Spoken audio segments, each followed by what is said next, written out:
Hey listeners, thanks for dropping in. I'm Christy. And I'm Melissa. And this is Buried Motives, where we dig deep into the details of some of the most gruesome dirtbag murderers.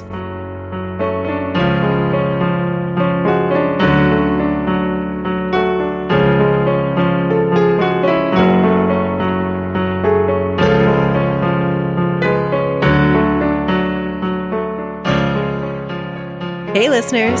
Welcome back to Buried Motives. We are glad you're joining us tonight. Emphasis on tonight. It is already almost 10:30 at night and we're just starting to record, so bear with us. Who knows what you're going to get tonight? It could be scary, which is fitting because we want to both say welcome to spooky season. October is finally here, which brings with it a lot of my favorite things. I love the autumn season, the turning of leaves, cozy sweaters, and of course, ghosts and all things spooky. Today's case definitely involves a house of horrors. So horrible that it involves something called baby farming, which I'll go into, so be warned. This case took place in the 1800s, which to me just adds to its creep factor for some reason. Also, a little side note, if I accidentally say any dates as 1900, it is likely supposed to be 1800. I shouldn't use 1900s until the very end of the episode. Hey, I'll listen for that. Okay. I was not familiar with this case before I stumbled across it, but my guess is that it is more well known in Australia, even though it happened 132 years ago. So another shout out to our growing listener base in the Great Southern Land. I don't typically cover such old-timey cases, but surprisingly, there is a lot of information out there about this case. I was even able to dig up old court documents and news articles. Well, that's impressive. Good digging. It was impressive that they were out there. So I feel like I found enough information to bring you the account of two totally abhorrent dirtbags. Couple killer? Mm-hmm. You can totally tell why I picked this case. The couple we are discussing are John and Sarah Makin. And to get the joke out of the way right away, this couple, the Makins, were making some really bad decisions. But no babies. Oh, they made a lot of babies. Oh, they did? They made 10 babies together. Oh. That part was working. They were making. John Makin was born on Valentine's Day, February 14th, 1842, in Dapto, Wollongong City, New South Wales, Australia. He was born to parents William Samuel Makin and Ellen Selina Bolton. John was child number 4 out of 11 children, born between 1838 and 1860. William, John's father, was a farmer, and I assume his wife tended to the children. 11 is a lot of tiny humans to wrangle. That would have been a lot of work. Yeah, I cannot imagine. However, I did read that William was an assigned convict, which means he would have been convicted of a crime and sentenced to work on a farm as part of his punishment. But I couldn't prove if that was true or not. All I know is that he was a farmer, and he was also an assigned convict, and often the assignment for a convict was to go work on a farm. Sarah was born Sarah Jane Sutcliffe on December 20th, 1850, in New South Wales, Australia. Sarah was the oldest child and the only daughter born to Emmanuel Sutcliffe and Ellen Murphy, who was born in Ireland. She had brothers, but I am unsure as to how many. So she wasn't an only child. I want to point out that most resources state that both Sarah and John were actually born in 1845. But I found photos of their prison records that are now at the Museum of History in New South Wales. So I am going with the dates on those. This means they were 8 years apart in age, not the same age. But keep in mind that if the prison records are incorrect, Sarah was a little bit older during her timeline that I'll explain. I wasn't 100% sure which birth dates to go with, but I thought I have photo evidence of this being their birth date rather than just reported birth dates. Right. So that's what I went with. These prison records also state that Sarah was 5'4" with brown hair and brown eyes, and John was 5'6", 160 pounds, with brown hair and blue eyes. Under marks or special features, it states about John that he had a round scar on his left elbow and a scar on the bridge of his nose. But it also said that he was bald on the top of his head. They did him dirty. This is when he went to prison. Yes. But I have to say, what he lacked in hair on the top of his head, he made up for under his nose. He had a massive mustache. Oh. Both of their cards state that their religion was the Church of England and their level of education was RNW. I tried to look that up, but couldn't find out what it meant.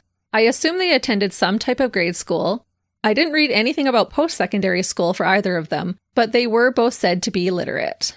So they had some kind of education. Sarah's father was a convicted criminal. Upon his release, he worked as a miller, which means he used a mill to grind things like wheat or corn. But the family struggled to make ends meet. She grew up super poor. When Sarah was 14, if we go by her prison record birth date, 19 if we don't, she took the earliest chance to get out of her family home. On April 29, 1865, Sarah married her first husband, a man named Charles Edwards, who was a mariner, which means sailor. They were married in Sydney, but I couldn't find any other information about their marriage nor how it ended. What I did read was that they did have a daughter together, and her name was Minnie. That's cute. I love that name. Sarah married her second husband and future partner in crime, John Makin, on August 27, 1871. It was said that she was able to marry him with Free Church of England rights because she was considered a spinster at the time at age 20, but she could have been 25. If we go with the most reported birth date. Still super young. So her first husband must have died then? Or she lied? Maybe. But she was given permission from the church to get married a second time. Okay. John was a brewery drayman, meaning he was the driver of a dray, which is a low flatbed wagon without sides, pulled generally by horses or mules that were used to transport all kinds of goods. In his case, alcohol from a brewery. John's prison record stated his occupation as a butcher and lab, but he is most commonly quoted as being a drayman. He could have done both, or maybe the person who filled out the prison information was enjoying some of that brew and got all of the information wrong. But when we do cases as old as these, I tend to give more credit to photos of actual documents from the time. So I think he probably did both. As I said, together the couple had 10 children, 5 sons and 5 daughters. This didn't include Sarah's daughter from her first marriage, so they would have had 11 children to raise together. That is a busy household. That is. In 1873, John and Sarah left Wollongong and moved to Sydney. 10 years after they were married, in 1881, while working as a drayman, John got into trouble with the law. He was caught stealing and was sentenced to 3 months in jail. He was caught in November, so that would have meant that Sarah was on her own with the kids through Christmas. In 1885, John moved on to driving a greengrocer's van as his employment. I believe a greengrocer is one who sells primarily produce. However, this employment would only last for about a year until John was involved in an unfortunate accident. In 1886, while driving the van, John knocked down a 4-year-old child who was crossing Elizabeth Street. The child survived, but did sustain a concussion and was reported to be in a quote-unquote precarious condition. As a result, John was let go from his job. He was now left with no income, a wife, and 11 kids to provide for. John would work a few jobs here and there, but steady income was hard for him to obtain. And it was said that he was kind of lazy.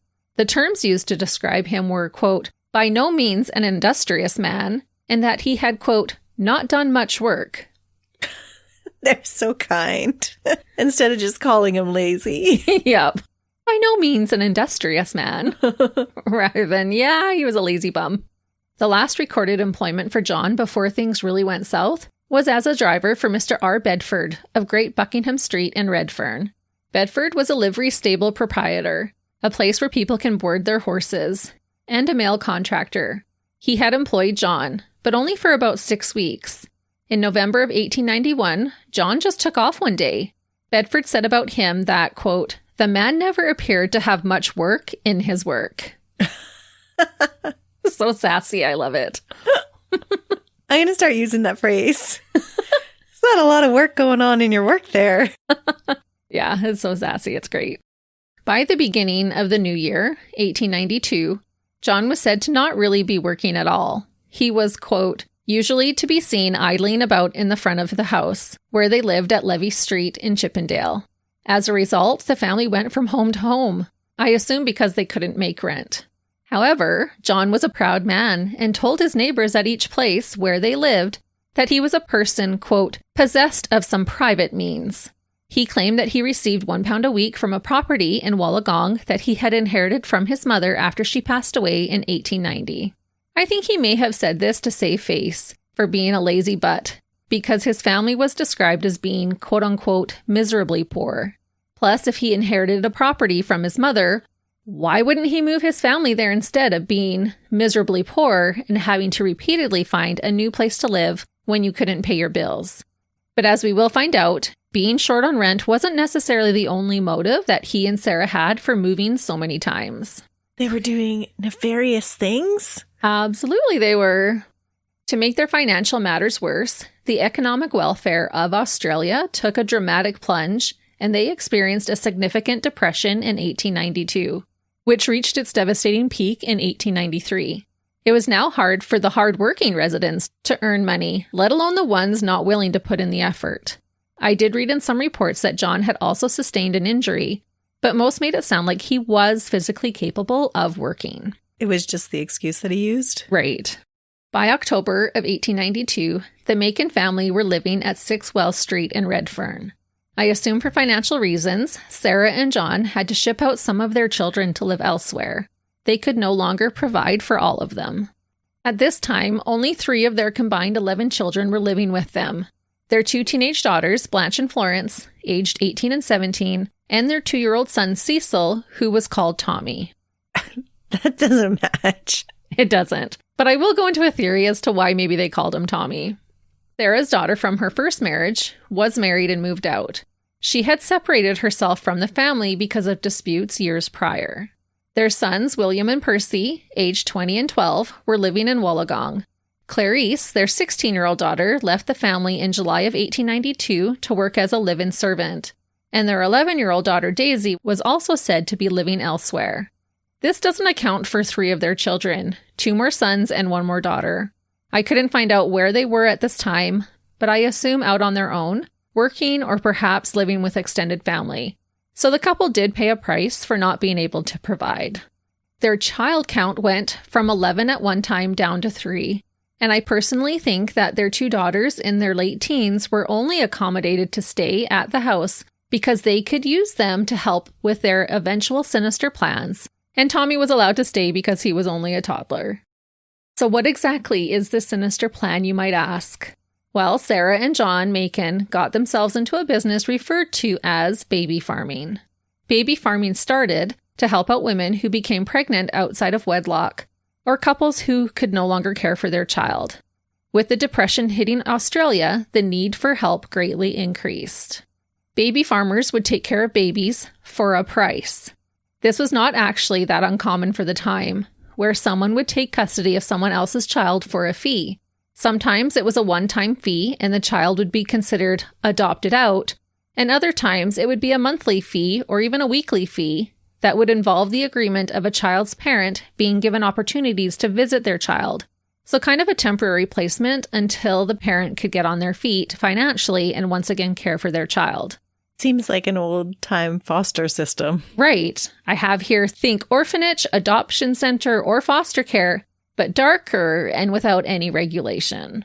This practice was more common in late Victorian Britain and less commonly in Australia, New Zealand, and the United States, but it still did happen in these places.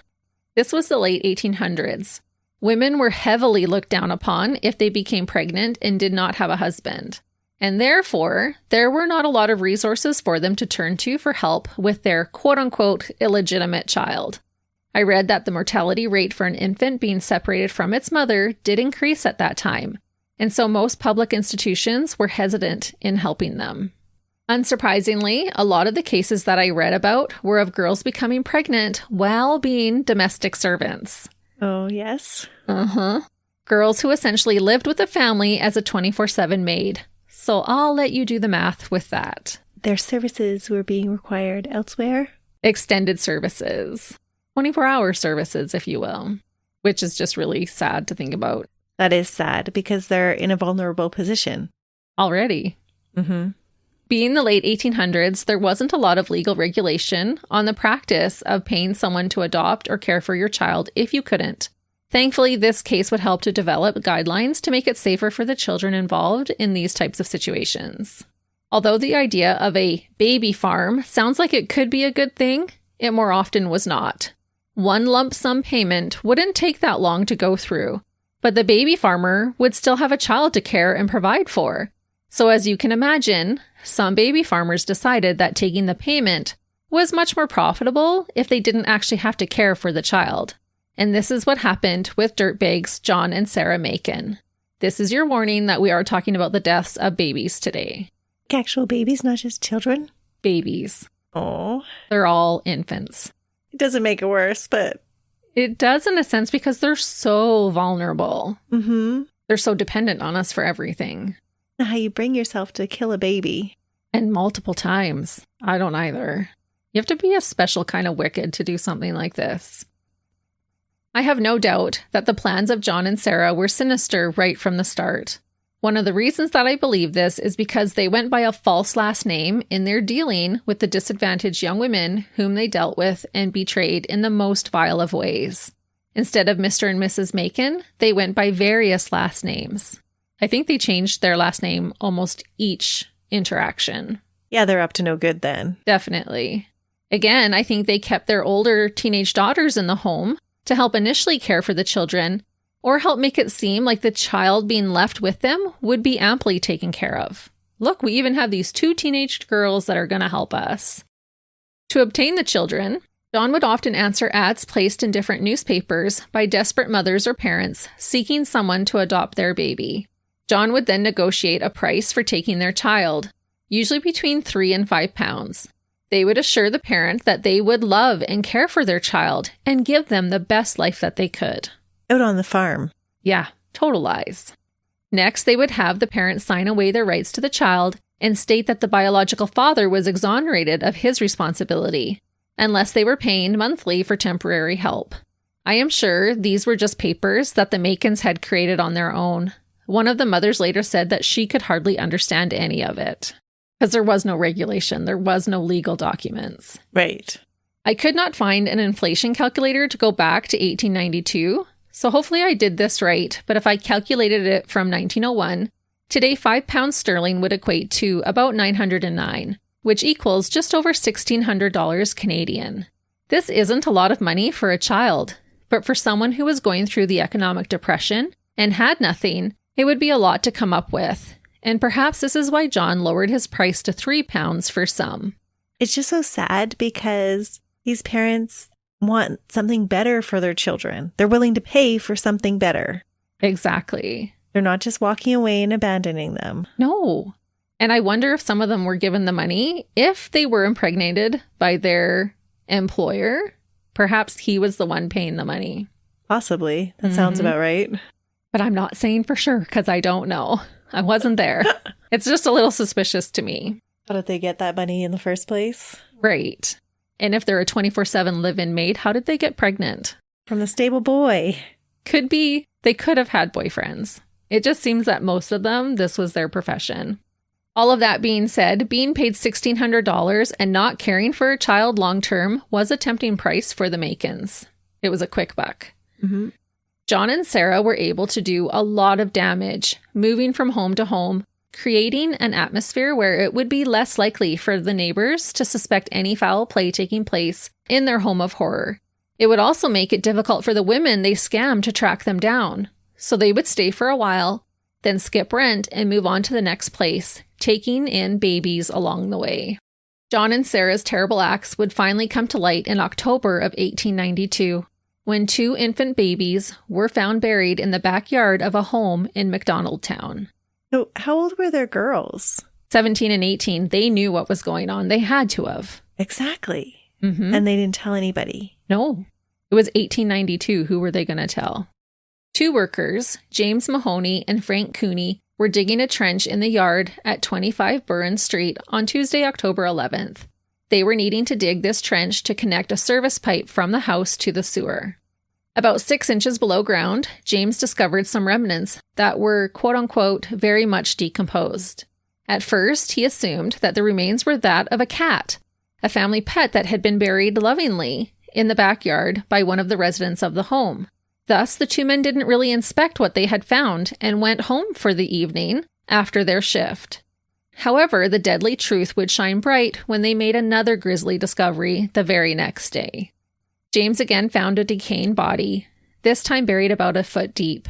It was 30 yards, or just over 27 meters from the initial discovery. The two men could clearly see that this was the body of a female infant. They went back to what they thought was a cat the day prior and discovered that it too was the remains of a baby, this one a male. That's so sad. It is. I can't imagine making that discovery. Newton police were promptly called, and the two badly decomposed tiny bodies were sent to the South Sydney morgue. At the morgue, after examination, it was determined that the infants were, in fact, one male and one female. Both had remnants of clothing on. The female had been underground for approximately 6 weeks, and the male for at least 3 months. Initially, the female was determined to be a stillborn, but the male was estimated to be between 5 and 8 months old at the time of his death.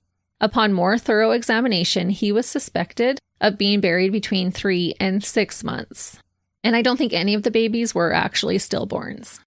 To try and piece together what had happened, police looked into who was renting the property at the time when these two babies would have been buried. The tenants for that time frame had only occupied the property for a short time, but long enough to leave 2 bodies behind. Of course, I am talking about John and Sarah Makin. Constable James Joyce was a senior officer and took the lead on this case. He noticed that there was some freshly disturbed dirt on the property of Wells Street where the Makins were currently living. When inspected, there was nothing to be found. However, it is believed that the baby that had been buried there was moved. The first babies were found on October 11th and 12th. 2 days later, a third baby was found on October 14th in a vacant lot on Zamia Street in Redfern. Sadly, it was the body of a little boy, estimated to be only about 20 days old. He was too decomposed to determine an exact cause of death. Although they thought he was about 20 days old, they couldn't be certain that he had been born alive. If he wasn't very old when he died. But again, with the information that we have, none of these babies were stillborn. That's a big discrepancy. Newborn or 20 days? Yeah, that's what I thought. But it was in the record, so I thought I would put it in here. But it's pretty clear that they're not taking in pregnant women. They're taking in babies who have already been born. But this was 1892, and their forensics may not be, well, hopefully weren't what they are now. Hopefully it's improved. It is believed that this baby was quickly moved to this location when John and Sarah got wind of the first 2 babies being discovered. I assume he hadn't been buried for very long, and they knew he'd be easy to find at their current home. The dirt on his grave was still freshly turned over. 5 more infant bodies were retrieved from a property on Burns Street in MacDonaldtown, where the Makins had previously lived. So now we're up to 7. 8 with the baby in the vacant lot. And this is in a relatively short time period. This whole thing happens in about a year time span. It's crazy. John and Sarah lived at 25 Burns Street from June 29th to August 16th in 1892. So in less than 2 months, they had buried 7 children there. From there, the family moved to 6 Wells Street, Redfern. They then quickly moved to a house on Chippin Street in Chippendale. Sarah had advertised that she was a midwife, but later denied doing so in court. Her telling young mothers or mothers-to-be that she was a midwife would have given her more credibility and trust with the young women. Oh, for sure it would have. They would have felt like they were leaving their babies in capable hands. On November 2nd, police went back to the original home on Burns Street and began digging up more of the yard. As I mentioned, there they found 5 additional babies' bodies. After this discovery on November 3rd, Officer Joyce arrested John and his 2 daughters, Blanche and Florence, at their home in Chippendale.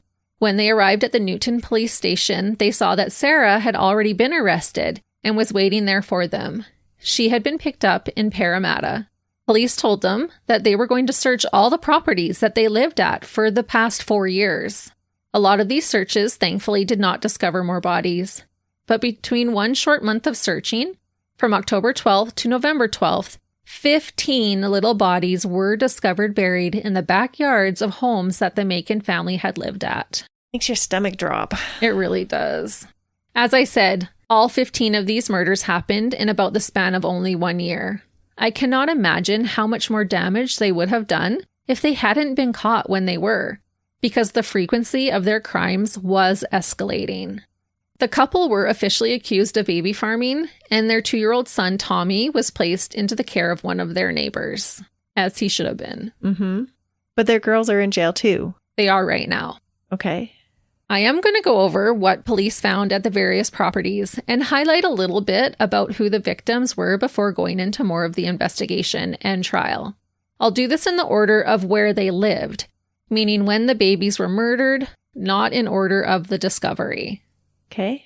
For about 6 or 7 weeks, starting in November of 1891, the Makins lived at 28 Levy Street in Chippendale, right next to the Appin Hotel. On November 12th, 1892, 2 little bodies were exhumed from the backyard. They had been buried near the outside of the kitchen wall, and all that remained of them was pretty much just bones. December 7th, 1891 to January 28th, 1892, the family lived at 11 Alderson Street in Redfern. At this residence, the body of one baby was found. It was wrapped in black cloth and buried about 2 feet into the ground.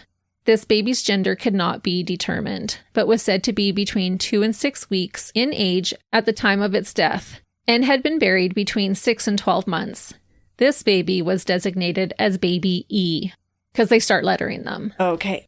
And by the time this one was discovered, he or she was E. Like I said, I'm not going in order of discovery, but in order of where they lived. Using the last name Mason, the Makins rented a home at 109 George Street in Redfern from May 21st, 1892 to June 27th, 1892. 4 little babes were found buried outside this home. These babies were designated as babies A, B, C, and D. It was only May to June? May 21st to June 27th. Only a month? Yes. And 4? 4. That's what I mean. They were really escalating. What were they doing with all the money? They were taking it and running because they weren't even really paying rent. They were just skipping from place to place. What were they spending their money on? That I don't know. Doesn't sound like they were living a very lavish lifestyle. No. Was he drinking it all away? I did not read anything about substance abuse. But this is, like you pointed out, only just over a month that they're at this house, and 4 babies have been buried. And then their next house is where the 7 are buried. So it gets worse each location. Thankfully, they were caught when they were. So at this residence, we've discovered babies A, B, C, and D. However, baby D would later be determined to be a child named Horace Amber Murray, one of the deaths that Sarah and John would be charged for. All 4 of these bodies were found on November 9th. The Makins then lived at 25 Burns Street in MacDonaldtown from June 29th to August 16th. So again, not very long. First, the original 2 babies were found by workers on October 11th and 12th, 1892 at this residence. The other 5 bodies were found here in November. In addition to the first 2 babies found there that I already told you about, the 3rd baby found here was a male infant aged 2 to 3 months. He was said to be buried for about 4 to 6 months. The 4th baby was a female and was determined to be the child of Minnie Davis and Horace Bothamley, whom the Makins would also later be charged for her murder. 5th, another female infant about 10 days old, was buried for the span of about 3 months. I did not find information on babies number 6 or 7 found at this property. And finally, 1 baby was found in the vacant lot on Zamia Street in Redfern on October 14th, as I already mentioned. The one who it is assumed was relocated once John and Sarah realized that the original 2 babies had been discovered. So they moved one, but not any of the others. Well, they had just barely moved to this new place and had already buried a baby. So they wanted to move the baby from the place that they were currently living. Okay. Just found a vacant lot and buried it there. Because then it would never get back to them. I don't think they thought that it would, because they were using fake names and they were getting away with it for almost a year. And it was just random that somebody did find the babies. Right. If they weren't putting in that sewer line, who knows how many babies they would have killed in total. That's a scary thought. Of these 15 bodies found, John and Sarah were officially charged with 2 of their deaths. Only 2? Only 2. Why only 2? I don't know. I guess they figured that's all they needed to put them in jail. I think the ones they had the most information about, and if that didn't work, then they still had 13 more babies that they could try them for. That's just my assumption. Because if they tried them for all 15 and lost, then they have nothing left to fall back on either. Right. The 2 that they were charged for were the male child of Amber Murray, murdered on or around June 17, 1892, and the female child of Horace Bothamley and Minnie Davis, murdered around the end of July 1892. More details would come out regarding the other victims of the Makins during the inquests held in the coroner's court as well as during John and Sarah's trial. I do want to briefly mention those who there is official information about, because the victims in this case go far beyond even the murdered victims themselves. Each one of those children had at least one parent who loved them and thought they were doing right by them and tried to give them a better life than they thought that they could. To say that they were grossly betrayed by John and his wife is the ultimate understatement. They literally paid money to unknowingly have their baby murdered, which is just sickening. Can you imagine coming to that realization that you paid somebody to do that? No. Oh. It is the ultimate betrayal. You would just feel sick. You would. Your heart might actually break. A newspaper ad was placed on April 27th, 1892, which read, quote, "Wanted kind lady to adopt baby boy, 2 months, for life, premium," meaning she would pay for it. John unfortunately responded to this ad. Just over 2 months prior to placing the ad, on February 12th, Agnes Ward gave birth to a little boy. She was 19 at the time and was working as a domestic servant. She gave birth at the home of a midwife and registered her baby's birth in Ashfield, giving him the name Charles Ward. The day after she placed her ad in the paper, John and Sarah met her at the midwife's home along with their young daughter Daisy. John and Sarah told Agnes that they had lost a son named Tommy, and baby Charles would fill that void for them. They used their own son as a ploy? They did. They took a payment of £5 from her and promised to treat her boy with kindness. And I am unsure if they actually maybe did lose a boy named Tommy, because perhaps this would explain why they called their youngest son by this name when his name was actually Cecil. I didn't read that they had lost a Tommy, but they used this ruse a couple of times that, oh, we lost a son named Tommy, and your son is going to fill his void. That's disturbing. It is. Even to put that on little Cecil. Mm-hmm. But I don't know for sure. But I think even with them telling these young women that they had a son who passed away would have made them feel like, oh, they're going to really appreciate my son. Oh, yeah, that's definitely why they're telling him that. Totally a form of manipulation. Mm-hmm. John also told Agnes that they lived on Kettle Street, but were planning to move to a piggery, and they would send her the new address so that she could come and visit Charles. But of course, they never did, and baby C was eventually determined to be Agnes's son, Charles. His mother never did see him again. I think a piggery is just a pig farm. Mm-hmm. So like you said, oh, I'm going to raise him on a farm. Yeah. They actually start telling that lie. Because that's appealing. It's idealistic. Yes. When these women pay to have their child taken away, they can envision them having this happy life, playing out in the farm and with the animals. Yes. Getting lots of air and sunshine. Lots of exercise. Fresh food. Yes. Yeah. It's just so wholesome. Mm-hmm. Clara Risby was also a domestic servant and gave birth to a baby girl in Woolloomooloo on April 15th, 1892, at the Benevolent Asylum. Clara placed an ad in the paper on May 14th, stating that she was looking for a kind person to adopt her baby girl for life. Again, Dirtbag John responded to her ad. Clara met up with John and Sarah in their home. She brought with her her sister who was married. Clara ended up agreeing to leave her baby girl with the Makins, who were using the last name McLaughlin. She paid the rotten couple of £5, and again, John told this unsuspecting woman that they would be moving soon to Rockdale to live on a poultry farm. And again, he promised to send her their new address. So do these women get suspicious when they don't receive these addresses in the mail? They do, but by the time they do, it's too late. They're nowhere to be found. But then they don't report it to the police. Some have. Okay. Clara did get to visit her baby on May 18th, but when she came back for a second visit, she was told by John that the baby was out with Mrs. McLaughlin. When Clara returned on May 24th to see her baby again, the house where John and Sarah lived was empty, and she never heard from them again.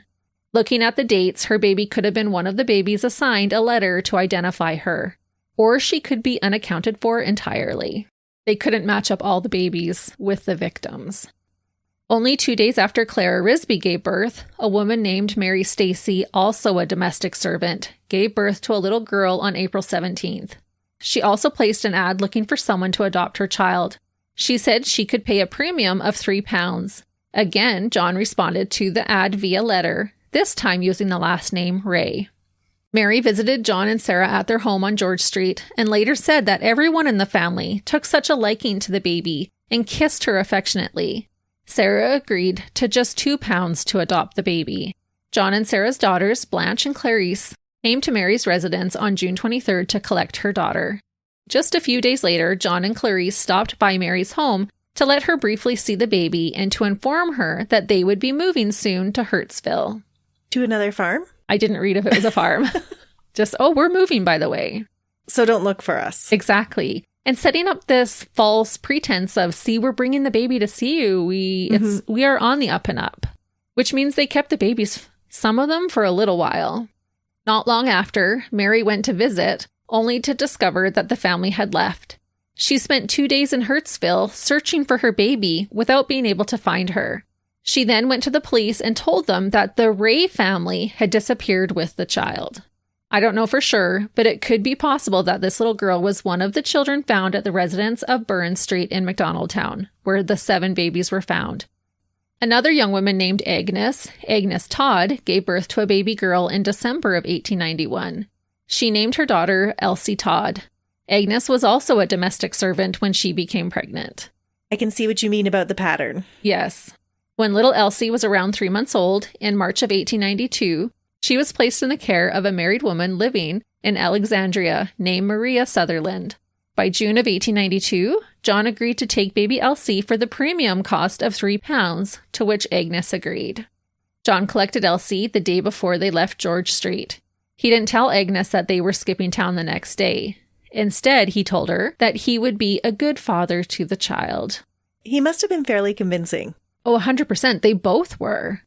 This means that John and Sarah would have had baby Elsie and Clara's baby at the same time, which it actually sounded like they had multiple babies often at the same time. It was really being treated like a farm.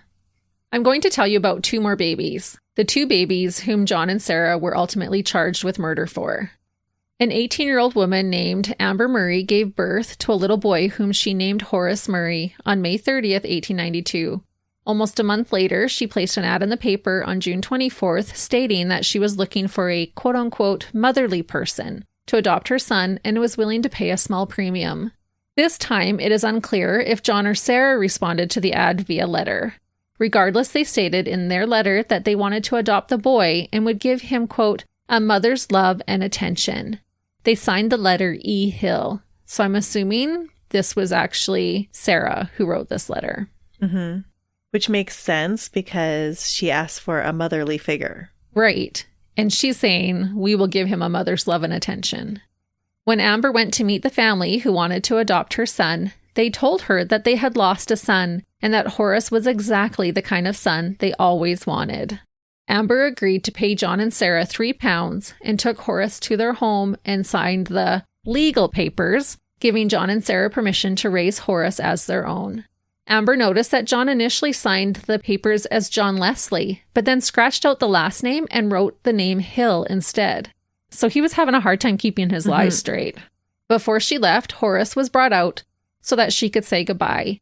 It would be the last time that she would see him. The Makins moved to Burns Street in MacDonaldtown only a couple of days later, meaning this baby likely accompanied the other 2 at the same time of the move. So now they've got 3 babies in the house at the same time. Right. And I think they actually get up to 6. Well, but she's used to caring for a lot of kids. They had 11 originally themselves, right? Right. Yeah. And they have 2 teenage girls there to help them as well. Mignonette Davis, who went by Minnie, gave birth to a little girl on June 10th, 1892, in Paddington. Minnie was a domestic servant at the time, but this time we do have the name of the father of her child, a Mr. Horace Bothamley, but I don't know if he was her employer or boyfriend. Maybe this podcast just makes me expect the worst in people. Minnie named her daughter Mignonette after herself and registered her in Newtown. She was given the last name Bothamley after her father. An ad was placed in the paper by Minnie on June 21st, just 11 days after her baby was born. This ad read, quote, wanted kind person to take charge of baby, apply stating terms, and then listed her address. I wonder how many people replied to her. I don't know. Or if they were the only ones and so she had to choose them. It seems like John probably spent most of his time checking the papers because they came from different papers as well. So I think he went out and got the papers and responded quite quickly. He was scouring for babies. Yes, which is why they would get multiple babies at the same time. John did reply to Minnie's ad using the last name Burt. The following day, Minnie and Horace went to the Makins' home to meet the people who might adopt their baby girl. This was also while the Makins were living on George Street. This time, an arrangement was made to pay in installments for John and Sarah to take care of their child. The price would be 10 shillings a week. Minnie and Horace were assured that they could come and visit baby Mignonette any time that they liked. This arrangement was a dream come true for the couple. They paid the 10 shillings and left the baby with some clothing that they had for her. 2 days later, Minnie returned to drop off more clothing. I believe she had sewn the clothing for her daughter. So sad. It just shows how much she loved her. Absolutely. And just wanted to take care of her. Mm-hmm. The only way that she could. When Minnie and Horace tried to visit again, they discovered that the family had moved. But Horace was able to somehow track them down to their new home in MacDonaldtown, making their daughter the 4th baby they moved with. Even the dad is involved with this one. I know. It's so sad. And this is the first one that I read about where they were letting them pay weekly. Mm-hmm. A week after the Makins moved, Horace and Minnie managed to visit their daughter and paid their 10 shillings payment. The parents began visiting baby Mignonette every Saturday and made their weekly payments. During one of these weekly visits, they saw a card at the residence with the Makins' real surname on it. I believe it was some type of card stating that Sarah was certified as a midwife. Sadly, John and Sarah informed Minnie and Horace that their baby had a cold on July 23rd. The next Saturday, John told them that she was quote-unquote very ill, but assured the couple that he would take the baby to see a doctor.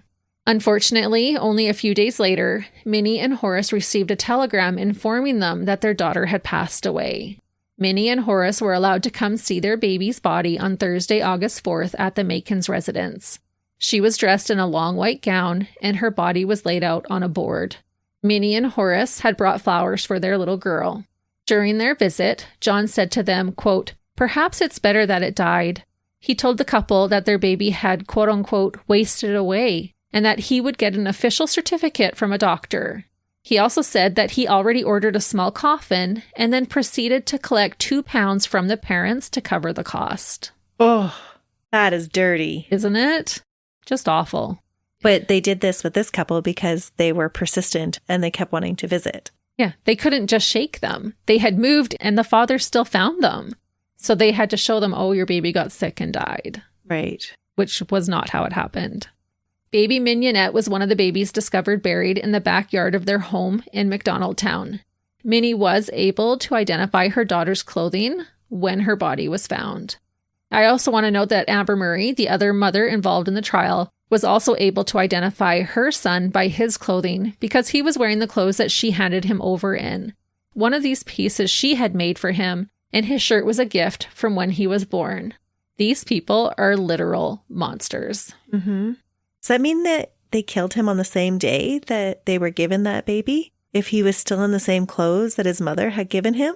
He could have been, because when she handed him over, that was the last time she ever saw him. So either they killed him right away, or they took him with them when they moved and killed him soon after.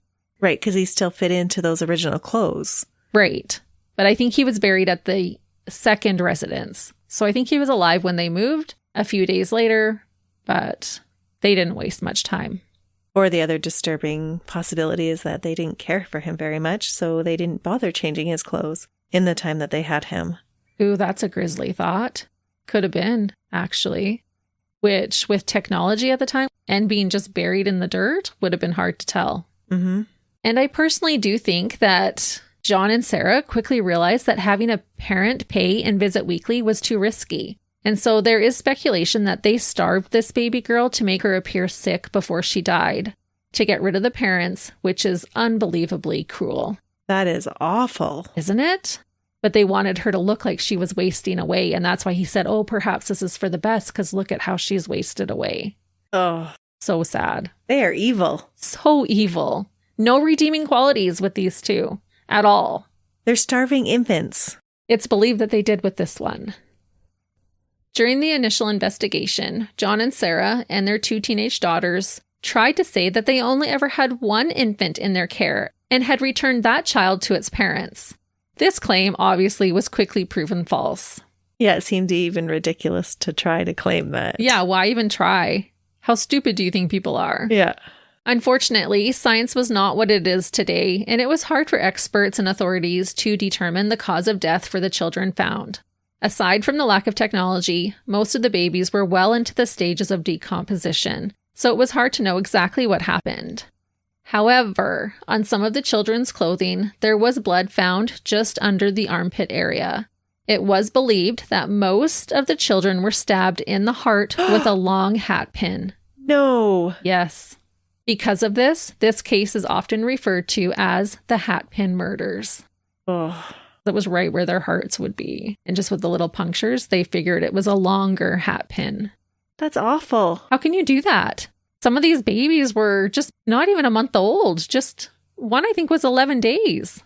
Special place for people like this. Mm-hmm. There is speculation that some of the children were starved or poisoned, but John said to a cellmate that, quote, no doctor could prove that he had poisoned any of the children because he never went near a chemist, which I think is their name for a pharmacist. John and Sarah were tried together. Their trial for baby Horace began at the Central Criminal Court on Monday, March 6, 1893. The judge who ruled over their case was Justice Stephen, and the couple were defended by Thomas Williamson and prosecuted by Patrick Healy. The couple pleaded not guilty to the murder charges. They were essentially claiming that the babies had all died of natural causes. And with forensics the way it was back then, they would have had a hard time proving otherwise, except they have so many babies. Yeah, what are the chances that 15 babies would die in their care in about a year span? Yeah. Yeah, hogwash. And the blood evidence on a lot of their clothing would suggest foul play. During proceedings, it was said that John acted almost defensive. He sat with his legs and arms crossed during most of it, and Sarah just sat with her face in a handkerchief. To this I say, good grief. You don't get to be the ones angry or heartbroken here. You are the evil monsters who brought this upon yourselves. Absolutely they are. Yeah, but John acted like his panties were in a knot, and Sarah was just, so distressed. The trial lasted 3 days. The jury began deliberating at 5 p.m., but by the time it was past 9, they knew that they could not agree on a verdict that night, and they were dismissed until the next day. That is so surprising to me. It is. It seems like a no-brainer? Yeah. Yeah. And logically, the jury had to be detained overnight. The jury convened the next morning, March 9th at 10 a.m. I assume that they had kept deliberating during the evening or early morning, because soon after returning to the court, they came back with a verdict, both guilty of Horace's murder. In a twist that I did not see coming, the jury foreman strongly recommended that Sarah Makin receive mercy during her sentencing. Why only her? Because she sat there crying the whole trial? And she's a woman? Yep. I believe the couple had already been tried for the murder of Mignonette and were both found guilty of manslaughter for her death. This charge was later upgraded to murder, and the 2 teenage daughters, Blanche and Florence, were released. They were never prosecuted. Not even as accomplices? No. They didn't tell anybody? Nope. Were they being abused? I didn't read that, but living in that home would have been abuse in and of itself. Mm-hmm. And I don't know if they were threatened. Or just loyal to their parents, because children are. Right. What was their alternative? Speaking of their daughters, though, now 17-year-old Clarice and 12-year-old Daisy both testified against their parents during their trials. One daughter admitted that she was initially instructed to lie for her parents, and that's why she did so at first. John and Sarah wasted no time at filing an appeal on Thursday, March 23rd with the Supreme Court. The appeal was taken into consideration for an entire week. On March 30th, the Supreme Court thankfully ruled that the convictions would stand. There was a lot of debate, though, about if the prosecution should have been allowed to bring up all the other dead babies involved in the case. Ultimately, the judges involved didn't think it changed the fact that the original ruling needed to be confirmed. The same day as the denied appeal ruling, John and Sarah were given their sentences. Their lawyer informed the court even before the sentencing that they would be appealing to the British Privy Council. John was said to continue his standoffish defiance, and Sarah continued to cry into her hanky. But Justice Stephen was not fooled. At the time of sentencing, he said in regards to baby Horace, and I don't think I could have said this any better. He said, quote, "You took money from the mother of this child. You beguiled her with promises which you never meant to perform and which you never did perform, having determined on the death of the child.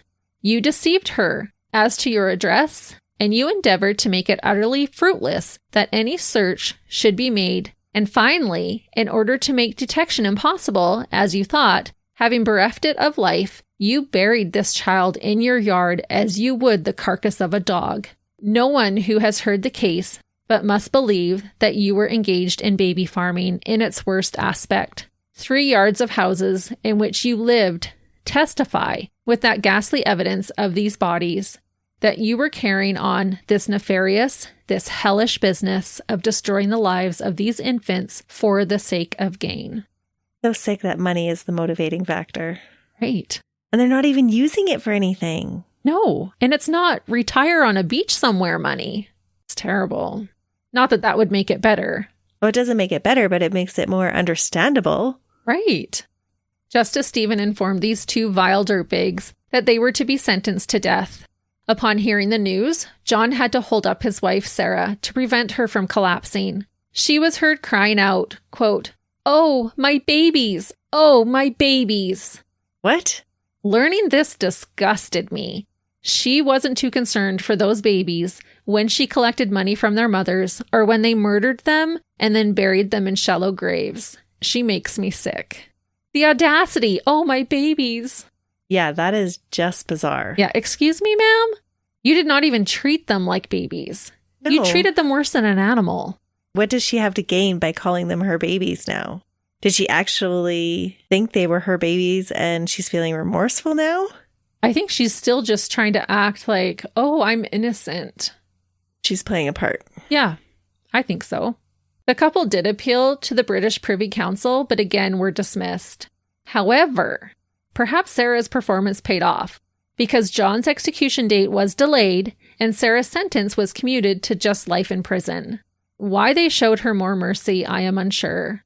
I don't believe she could have been sincerely remorseful not to be involved in killing 15 infants and possibly more. That is just wild. Yeah, but I think she acted so distraught. Like you said, she's a woman. Okay, we're not going to kill her. She can just spend her time in jail. Right. It's the time. Yeah.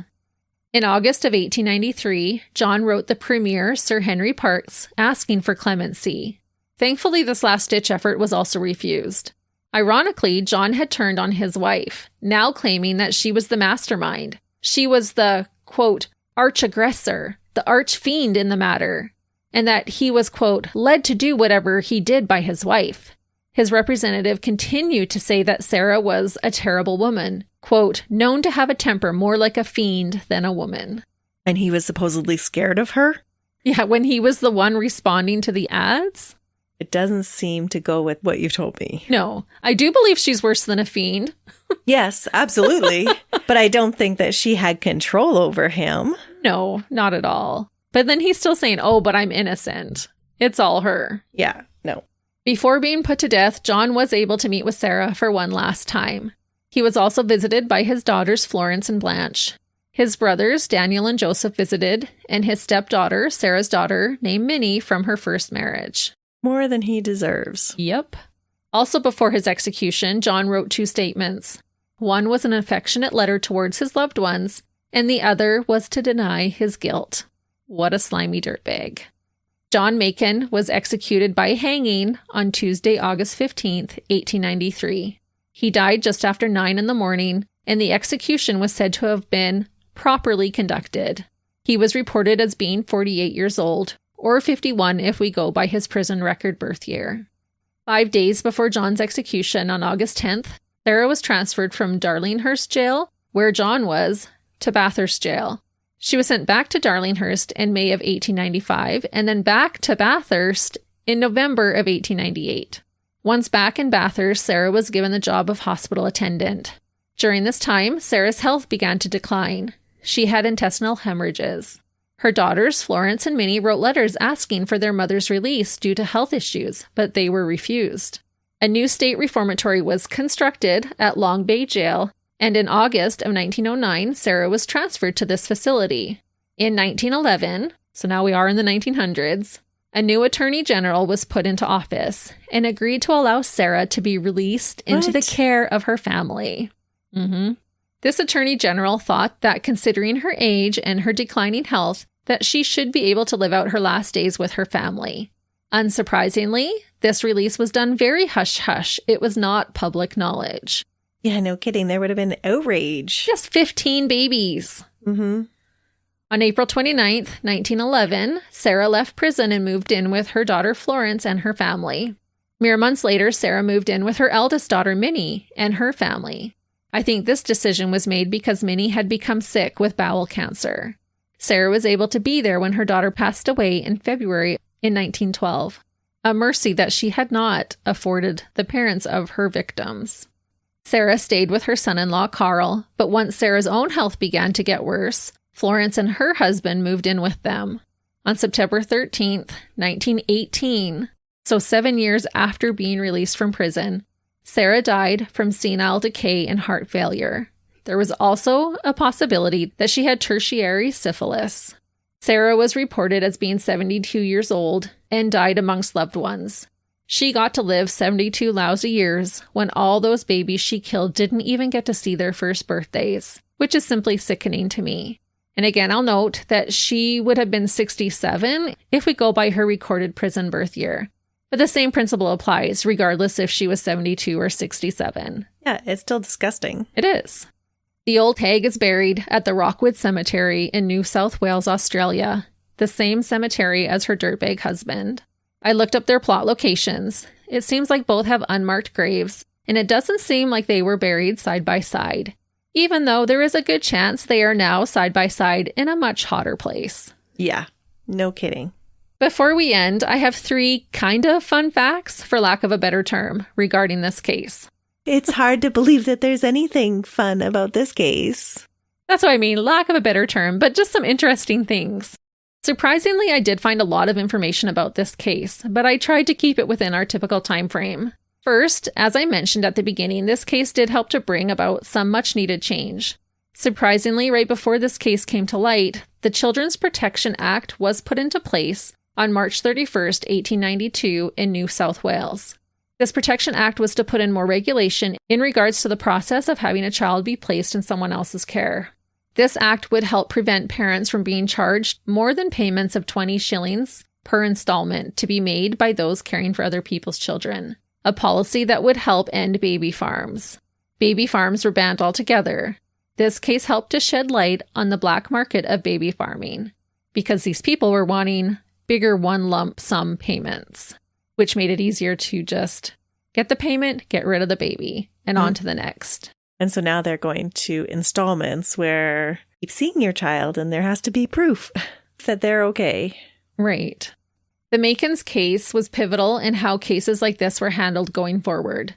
Namely, the dismissal of John's appeal by the Privy Council caused the courts to decide that, quote, evidence of a defendant's other criminal misconduct could be relevant and could be used during court proceedings under British common law. It did matter that all those other babies were found. Yeah, and that's a huge law that so many cases rely on now. Absolutely. And should. It also made it illegal to not report the death of an infant and put in more guidelines pertaining to the adoption process. I will note that this was a very long time ago, and I am confident that even more laws and regulations have been put in place by Australia since these initial changes. So just what I've said now, the 20 shillings I'm sure does not still apply. What? But at the time, they were at least starting to make progressive changes. Right. But I don't want people to think that this is still exactly what it is. It will really mean that money isn't the motivating factor to take care of these children. Right. And if it's anything like Canada, now it's more the parents who are paying money to adopt a child, not the parent who's wanting their child to be adopted. And it costs more than 20 shillings. Yeah, way more. Second fun fact for any history buffs listening, William Makin, John's father, purchased a public house, which is a hotel, on the southwest corner of Corrimal and Market Streets in Wollongong in 1856 and renamed it Makin's Inn. This would have been when John was little. Little? Okay. After a few short years, the inn was demolished and William rented the vacant land to traveling circuses. John's brother, Joseph, decided to follow in their father's footsteps. He owned and operated Joseph Makin's Royal Hotel on the corner of Crown and Corrimal Streets. When Joseph got older, his son, John's nephew, George, took over the family business. He rebranded the hotel as the Oxford Hotel in 1916, which was said to stand for another 100 years.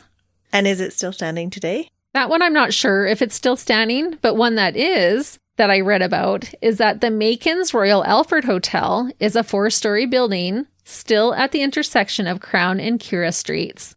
Our dirtbag John was actually given license to this hotel. It was originally named the Settlers Arm Hotel, but John renamed it to the Makin's Royal Alfred. One of John's other nephews, Fred, also got in on the family trade. He built the Dapto's Central Hotel on Bong Bong Road, beginning in 1896. The hotel was opposite the Dapto Leagues Club, but has since been demolished. This has really nothing to do with the case, but I thought it might be an interesting tie to the case for any of our Australian listeners who knew of these places. And maybe some of our listeners have actually stayed at some of these hotels. That would be interesting. If you have, let us know. And my third and final fun fact is that I came across an article written by a person who moved into a new share house, which I think means it was a house where multiple roommates rented rooms, but shared general living spaces. This woman saw a post on Facebook in the middle of 2019 of a house looking to rent out more of its rooms. The lady went to see the home at 25 Burn Street. It was on a quiet street with lots of beautiful leafy trees. And as far as I know, it is still there. She said she initially fell in love with the, quote, house's rustic exterior and antiquated charm. So she moved in. She was new to Sydney and was excited for a fresh start. On her second morning inside the murder house, while eating breakfast, one of her housemates said to her, quote, "Oh, you should probably know that 7 dead babies were buried in the backyard." Yeah, wouldn't you want to know that before? I put, funny no one told her prior to her moving in, but someone dropped the bomb on her soon after already settling. I'm going to end with a quote from this lady's article that she wrote about her experience living in the Makin's home over a century after the horrors took place there. Is it spooky? She says it is. Is it haunted? I don't know how it couldn't be. She said, quote, "From the moment I uncovered the truth, my experience in the house took a turn. It's difficult enough making a home for yourself after moving interstate, but the uneasiness I felt was exasperated by the anguished souls that tragically met their end there, and the ghosts that acted out such malicious crimes. I never really settled into that home. In November 2019, I moved on from the house. I'm glad, though, to have learned what really happened there. The Hatpin Murders, terrible as they were, shone a light on an injustice ingrained in Australian society at the time and forced our country to make a change, to do better. That's worth remembering, not burying."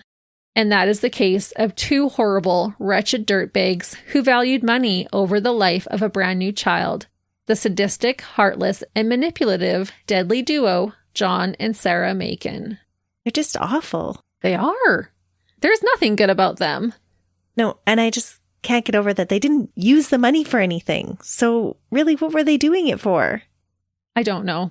I don't know if they were paying to have their kids looked after who were shipped out everywhere, if they were stashing it and had a plan. It's hard to say. Maybe they were paying for their own kids. But why wouldn't they just bring their own kids back then? They wouldn't all fit in one house with all the babies. And also, why would someone give a family with 11 children their baby? Do you think that getting rid of their children was part of the plan then? Could have been. Oh, that's a disturbing thought. Yeah, I never really thought of that before. Huh. That was a great case, Kirsty. I love the old time cases. They're so interesting. It was interesting. And what's remarkable is that it is past midnight now and Melissa stayed awake through the entire thing. It's a miracle. Yep. But we promise she will be bright-eyed and bushy-tailed the next time she brings us a case. So we hope you'll join us next week. Until then, see ya. Bye.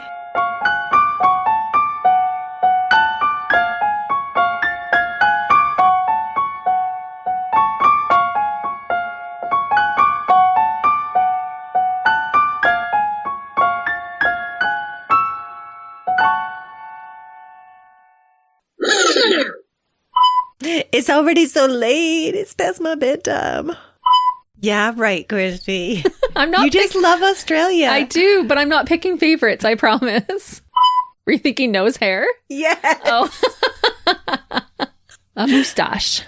I don't believe that, and this, I'm on a clock. Can I finish the case before she falls over? Being the late 1800s, there wasn't, oh no, okay. Also being the late 1800s, there wasn't a lot of legal. Also being the late 1800s, there wasn't, being the late 1800s, there wasn't a, being the late 1800s, if you didn't know, because I've said it 10 times. Now you have to say it again. No, I know, but it was worth it. Hey, do you need some Swedish berries? Open them up. My eyes are getting heavy. I know. You look like you're half asleep. Thanks for adding to our snack pantry, everyone. Yes, so fabulous. Swedish berries for the win. I can do this. Okay, this is spelled WOOLOOMOOLOO.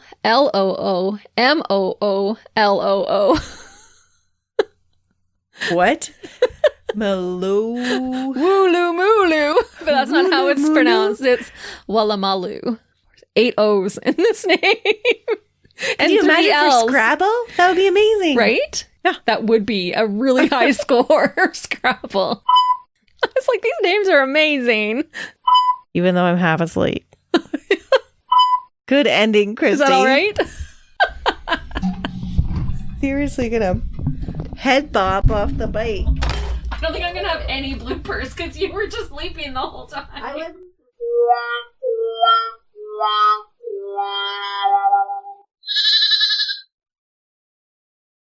Another Sound Off Media Company podcast.